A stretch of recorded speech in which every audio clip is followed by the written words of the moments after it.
Opa! Pessoal, tudo bem com vocês? Bom, então depois da nossa última aula sobre a dinâmica do tropeirismo, que é um item que vocês encontram no edital do concurso da Polícia Militar do Estado do Paraná, chegou o momento de colocarmos em prática tudo aquilo que nós estudamos, tudo aquilo que nós aprendemos. Inclusive, vocês viram que não é um conteúdo tão difícil, não é um conteúdo tão problemático para que a gente consiga assimilar as informações e conseguir organizar as ideias em torno desse ciclo econômico que desempenhou um papel fundamental na história do Paraná. Eu preparei 3 questões para vocês. Eu acredito que essas 3 questões elas consigam trabalhar de uma forma muito interessante, de uma forma muito sucinta e de uma forma muito objetiva aquilo que nós vimos em nossa aula. Tudo bem? Então, vamos à primeira questão e sempre lembrando, quando nós estamos resolvendo essas questões, o nosso foco, a partir da adaptação que eu fiz dos exercícios, é encontrar aquilo que é verdadeiro e encontrar aquilo que é falso diante das alternativas apresentadas. O enunciado da questão número 1 fala sobre o processo de ocupação dos Campos Gerais, no Paraná, no início do século XVIII. Assinale o que for correto. Imagina que vocês estão numa prova, imagina que vocês estão num concurso e aparece algo extremamente similar a esse enunciado. Campos Gerais, século XVIII. Vocês podem ter certeza que vai aparecer tropeirismo, porque como nós havíamos estudado em nossa aula, o tropeirismo está muito associado ao século XVIII e extremamente acoplado com a história dos Campos Gerais, certo? Vamos à primeira alternativa que fala: a ocupação dos Campos Gerais deu origem aos povoamentos de Paranaguá, Antonina, Morretes e Guaratuba. Notaram que nós já identificamos que tem um erro gravíssimo nessa alternativa? Por quê? Quando nós analisamos Campos Gerais e logo em seguida eles abordam na mesma questão essas regiões, nós temos um erro geográfico, pessoal. Não é só um erro histórico, é um erro geográfico. Campos Gerais, nós estamos falando de Segundo Planalto. Paranaguá, Antonina, Morretes e Guaratuba, nós estamos falando daquela porção litorânea do estado paranaense. Então, não tem nada de ligação entre uma região e outra. Então, ela está completamente errada, certo? Então, nós já podemos colocar aqui o nosso primeiro F. Vamos agora à segunda alternativa. E a segunda alternativa fala o seguinte: os Campos Gerais começaram a ser povoados por fazendeiros de São Paulo, Santos, Paranaguá e pelos estabelecidos nos campos de Curitiba. Se vocês voltarem às nossas aulas sobre movimentos de ocupação de território, o que vocês vão perceber? Vocês vão perceber que é exatamente isso que nós estudamos sobre a ocupação daquela porção territorial paranaense. Nós tivemos a ação muito grande dessas pessoas, desses compradores que vinham dessas regiões e estabeleciam as suas fazendas, as suas propriedades naquelas localidades, beleza? Então, nesta segunda está correto. Vamos à terceira alternativa que fala: era um local habitado pelos índios Guarani que exploravam os imensos pinheiros da região e mantinham relações comerciais com os mineradores de ouro antes da criação do Pelourinho. Primeiro que nós já temos uma imprecisão nessa parte final, isto aqui está completamente equivocado, e a respeito dos povos nativos que habitavam aquela localidade, pessoal.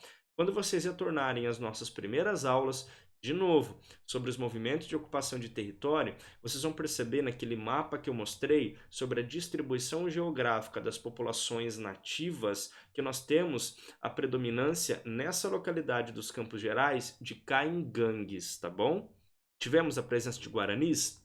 Sim, mas nós tivemos uma predominância muito maior de caingangues.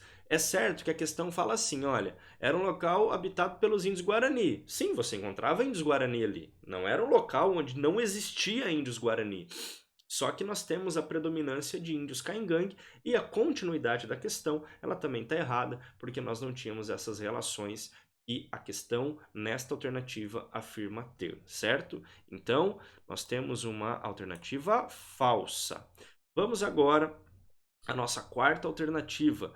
Com o início das atividades do tropeirismo, que consistia em comprar animais nos campos de vacaria e vendê-los em Sorocaba, começaram a surgir as povoações ao longo dessa rota. É bem interessante quando nós temos a possibilidade de resolver questões, porque algumas informações que aparecem nas questões e que são verdadeiras, elas normalmente não aparecem nas aulas ou nos materiais didáticos que nós utilizamos. Por quê? Porque nas aulas e nos materiais didáticos, nós normalmente trabalhamos o geral do conteúdo. Nós não especificamos até o último fio. Por quê? Porque existem uma série de informações que nós precisamos passar, e se nós especificamos ao extremo, é capaz da aula ficar muito maçante, é capaz da aula ficar muito desgastante. Além de Viamão, que nós estudamos na aula, essa região de Vacaria, que inclusive hoje é um município do Rio Grande do Sul, também foi importante nesse comércio. Inclusive, muitas tropas passavam por Vacaria, passavam por Viamão e iam até a região de Sorocaba. Então, essa afirmativa está verdadeira, mesmo que na aula não tenha aparecido este nome para vocês. Mas, professor, isso pode acontecer em outras questões? Pode, pessoal. Nós estamos falando de ciências humanas, nós estamos falando de pesquisas que estão acontecendo, que acontecem ano após ano, e algumas informações vão surgindo e aparecem antes do livro didático em exercícios. Por isso da importância de resolvermos questões, beleza? Então essa está correto. Última alternativa. A sociedade estabelecida nos Campos Gerais se caracterizou por ser constituída por famílias patriarcais assentadas na grande propriedade. E eu acrescento, famílias patriarcais assentadas na grande propriedade de criação de animais e com a presença de escravizados também, correto? Não podemos esquecer disso. Famílias patriarcais que dominavam as fazendas, que dominavam as propriedades, que eram grandes propriedades, latifúndios e que existia a presença da mão de obra escravizada, correto? Então nós temos aqui mais uma verdadeira. O gabarito nessa questão fica falso, verdadeiro e verdadeiro, correto? Você ficou com alguma dúvida? Nessa questão, deixa o seu comentário no vídeo que nós vamos responder todas as dúvidas, tudo bem? Vamos à segunda questão. A segunda questão fala o seguinte: nos primeiros séculos da história brasileira, os meios de locomoção e as vias de penetração eram completamente precários e insuficientes. As únicas vias existentes eram os chamados caminhos, por onde só podiam transitar tropas de muares, devido às precárias condições. Lembram dos caminhos? Mostrei vários caminhos para vocês bem no início da nossa aula sobre tropeirismo. Lembra que eu falei para vocês que vocês não precisavam necessariamente decorar esses caminhos, mas era importante que vocês soubessem que eles existiram e se tivessem alguma curiosidade, alguma dúvida mais específica, vocês poderiam com tranquilidade pesquisar as informações sobre aquelas rotas, sobre aquelas trilhas, sobre aqueles caminhos, correto? É sobre isso e, claro, sobre o tropeirismo que a questão quer que nós conversamos, certo? Olha o que diz o enunciado. A partir do fragmento acima, assinar as alternativas corretas sobre os caminhos e o tropeirismo. Exatamente esse é o tema da nossa questão, do nosso exercício. Vamos à primeira alternativa para saber se ela é verdadeira ou se ela é falsa. Segundo o texto citado, então, segundo o texto, os caminhos foram abertos pelos portugueses ao longo da colonização para superar os obstáculos naturais, como a Serra do Mar e a Mata Atlântica, e chegar até o interior do Brasil. Galera, isso aqui é uma questão de interpretação de texto. Está falando isso em algum momento no texto? Está falando isso em algum momento no enunciado? Não. Então você já risca de imediato essa alternativa. Porque a alternativa fala, segundo o texto citado. É um exercício de observação em que você vai ler o texto e vai buscar essas informações. Você encontrou no texto o que a questão está falando? Não, então exclui automaticamente. Então, a questão fala nessa alternativa algo que nós não encontramos no texto, certo? Vamos à alternativa 2. Várias cidades paranaenses, como Ponta Grossa, Castro e Lapa, têm suas origens ligadas ao tropeirismo, pois surgiram em locais utilizados pelos tropeiros para descanso e alimentação. Aí você pode falar assim, professor, mas no texto também não fala. Mas vamos ao enunciado da questão. A partir do fragmento, ou seja, os conhecimentos que você tem a partir do momento em que você sabe que estão falando do tropeirismo. Se a questão estivesse falando o seguinte nessa alternativa 2, segundo o texto citado, aí nós poderíamos marcar como errado também, porque você não encontra essa informação no texto, correto? Mas na aula, vocês lembram, nós conversamos e nós discutimos muito que várias cidades paranaenses foram realmente fundadas, tiveram as suas origens a partir daqueles lugares que os tropeiros usavam como pouso, como descanso, inclusive como locais de cuidado e trato com os animais que faziam parte de toda essa ação tropeira. Então, alternativa 2, correta. Alternativa 3.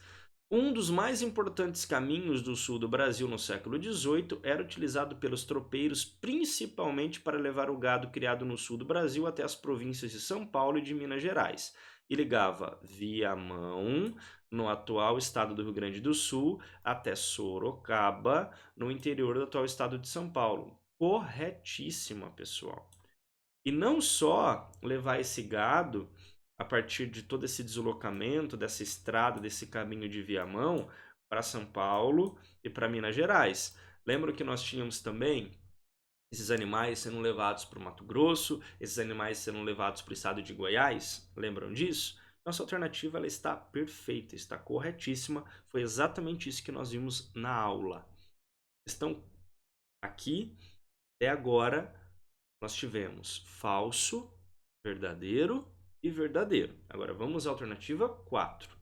A intensificação da utilização do caminho dos tropeiros, também chamada de Estrada da Mata ou de Caminho de Viamão, no século XVIII, relaciona-se à maior necessidade de abastecimento da região das Minas Gerais, onde a descoberta de ouro atraiu um grande número de imigrantes. Olha que interessante. Ao longo de todo esse caminho que era feito, seja no transporte do gado para comercialização, seja no transporte a partir dos animais de mercadorias nessa ação tropeira, uma das regiões que mais foram abastecidas com todo esse comércio foi Minas Gerais. E isso foi importantíssimo para a manutenção da atividade da mineração. A atividade do tropeirismo entra como aquelas ações complementares e que eram de extrema importância à atividade da própria mineração, tá?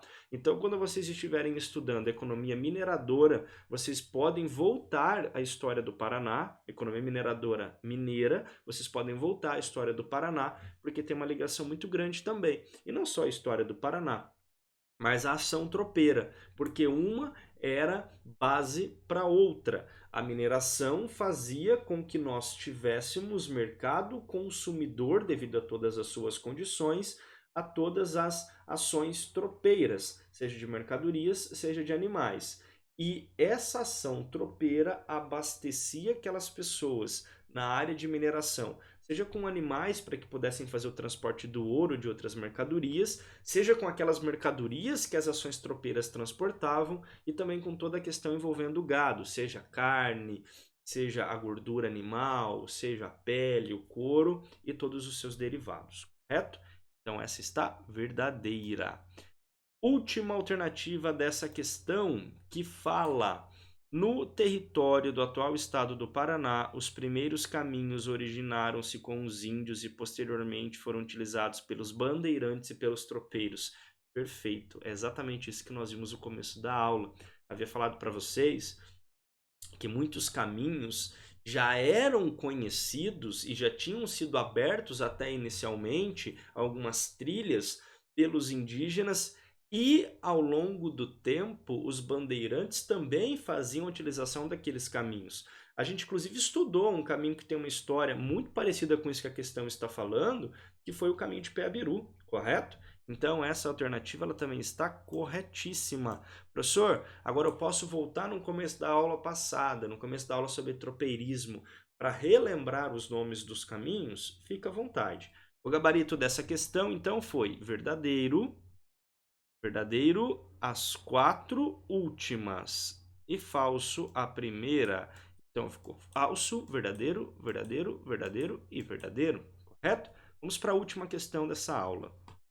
Que tem um enunciado grande. Na verdade, essa questão ela trabalha mais o tropeirismo no cenário nacional. Eu queria comentar sobre ela, porque lembra que eu falei que nós temos que trabalhar a interdisciplinaridade entre as matérias, entre História do Paraná e História do Brasil, porque uma está ligada na outra? Então vamos resolver essa última questão. Os tropeiros foram figuras decisivas na formação de vilarejos e cidades do Brasil colonial. A palavra tropeiro vem de tropa, que no passado se referia ao conjunto de homens que transportava gado e mercadoria. Por volta do século XVIII, muita coisa era levada de um lugar a outro no lombo de mulas. O tropeirismo acabou associado à atividade mineradora, cujo auge foi a exploração de ouro em Minas Gerais e mais tarde em Goiás. A extração de pedras preciosas também atraiu grandes contingentes populacionais para as novas áreas e, por isso, era cada vez mais necessário dispor de alimentos e produtos básicos. A alimentação dos tropeiros era constituída por toucinho, feijão preto, farinha, pimenta do reino, café, fubá e coité, um molho de vinagre com fruto cáustico espremido. Nos pousos, os tropeiros comiam feijão quase sem molho, com pedaços de carne de sol e toucinho. Era servido com farofa e couve picada. O feijão tropeiro é um dos pratos típicos da cozinha mineira e recebe esse nome porque era preparado pelos cozinheiros das tropas que conduziam o gado. Então vocês perceberam que no enunciado dessa questão é feito toda uma conceitualização da questão do tropeirismo, em relação à sua função, à sua importância, mas também é trabalhado um aspecto cultural bastante crucial, que é a questão alimentar, a questão culinária derivada dessa atividade, certo? Vamos agora então para as alternativas e para o enunciado. O que o enunciado quer saber a partir desse texto? A criação do feijão tropeiro na culinária brasileira está relacionada a. Então percebam, nós temos o tropeirismo como contexto, mas as alternativas que nós analisaremos abaixo, elas estão relacionadas ao enunciado que quer saber sobre o aspecto culinário. Vamos ver como que é trabalhado isso nas alternativas.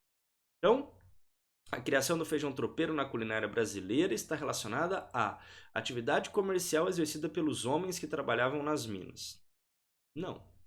É até citada a mineração no texto, mas não diz nada em relação a essa associação.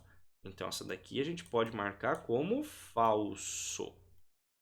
Atividade culinária exercida pelos moradores cozinheiros que viviam nas regiões das minas. É quase uma repetição, galera, dessa alternativa número 1. Então, a gente sabe que essa daqui ela também está falsa.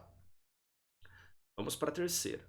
Atividade mercantil exercida pelos homens que transportavam gado e mercadoria. Olha que interessante. Não está querendo dizer que o feijão tropeiro é uma atividade mercantil. Olhem o enunciado que fala: a criação do feijão tropeiro na culinária brasileira está relacionada a uma atividade mercantil, exercida por homens que transportavam gado e mercadoria, tropeirismo. Exatamente isso, verdadeiro. Vamos ver as outras.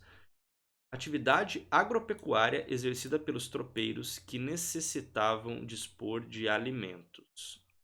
Atividade pecuária. Agro, não. Correto? Então aqui é uma questão do conceito. Então essa está falsa.